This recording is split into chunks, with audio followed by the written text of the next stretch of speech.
कहो गो नवाज गो, चला गया तुम्हारा प्यो। एंजॉय करो। गैस की लोड शेडिंग, बिजली की लोड शेडिंग, महंगाई, बिजली ज्यादा होने के बावजूद ठंड में लोड शेडिंग कर रही है बेगैरत। वो तुम्हें 65 का पेट्रोल देता था तब भी तुम्हें बुरा था। खाद सस्ती देता था, गैस सस्ती थी, 70 रुपए गैस थी, अब 200 रुपए मिल रही है ना।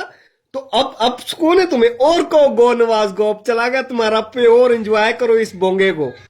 तब कहता था डेली 10 अरब की करप्शन हो रही है, और तो अब वो करप्शन रुक गई, तो अभी भीख क्यों मांगता फिर रहा है पूरी दुनिया में? अगर बेगैरत सच्चा था तो अभी भीख क्यों मांगता फिर रहा है पूरी दुनिया में?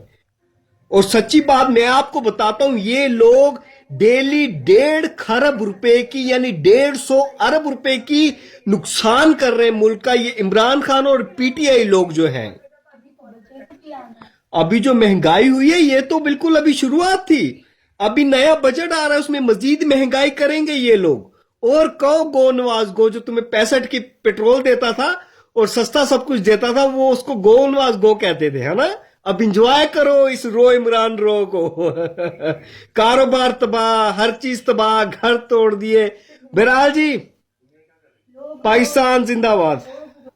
डकैतियां फिर शुरू हो गई कराची में, टारगेट किलिंग। हाँ, कहाँ है वो कुछ कागजी दानिश्वर जो टीवी पे बैठ के और आमने सामने आके कहते थे कि कराची में अमन रेंजर्स ने और फौज ने कायम किया है। मुझे बताएं, अभी भी हमारे पास फौज और रेंजर्स मौजूद है, लेकिन नवाज शरीफ नहीं है। हाँ, पूरे मुल्क में बम धमाके और टारगेट किलिंग दोबारा से शुरू हो गई है। हाँ, लोगों के रोजगार छीनोगे तो वो लोग क्या करेंगे फिर?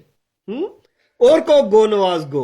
अब सब कुछ वही है, एक नवाज शरीफ नहीं है, अमन भी नहीं है, और आपकी महंगाई पे महंगाई हो रही है। हाँ, डूब के मर जाना चाहिए चिल्लू भर पानी में ऐसे लोगों को जो ऐसी बातें करते थे। बहरहाल जी, ला इलाहा इल्लल्लाह मुहम्मद रसूलुल्लाह, पाकिस्तान जिंदाबाद। क्या कर सकते हैं, अवाम को ही शौक चढ़ा हुआ था नया पाकिस्तान और गो नवाज गो। अब इंजॉय करो जी गो नवाज गो को।